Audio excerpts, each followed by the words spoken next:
Okey, semua okey, view semua. Sekarang kita berada di Pusara Sebumpok. Ini adalah Pusara Sebumpok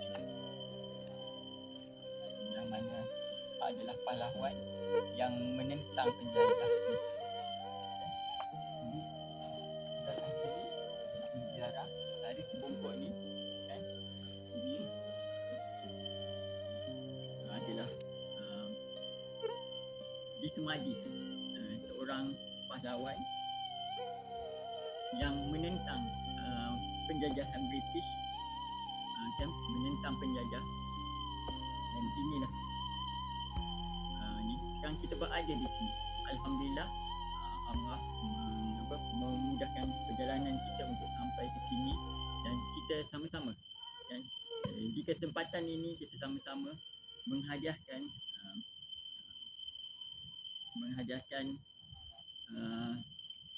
Al-Fatihah kepada beliau. Semoga rohnya dicurui rahmat dan diberkati dan ditempatkan di kalangan orang-orang yang beriman. Al-Fatihah. Bismillahirrahmanirrahim.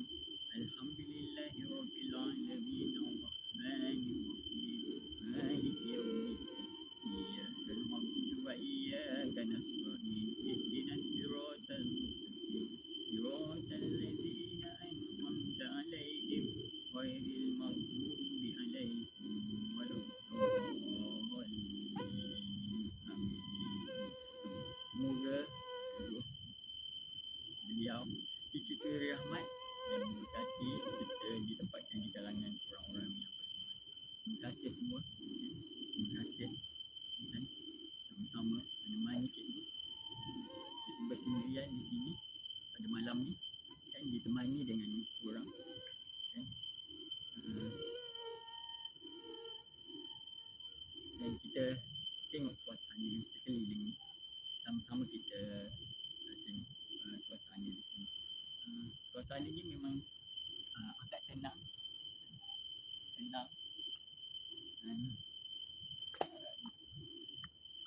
dan damai kan.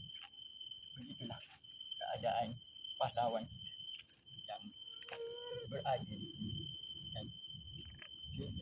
Kita perlulah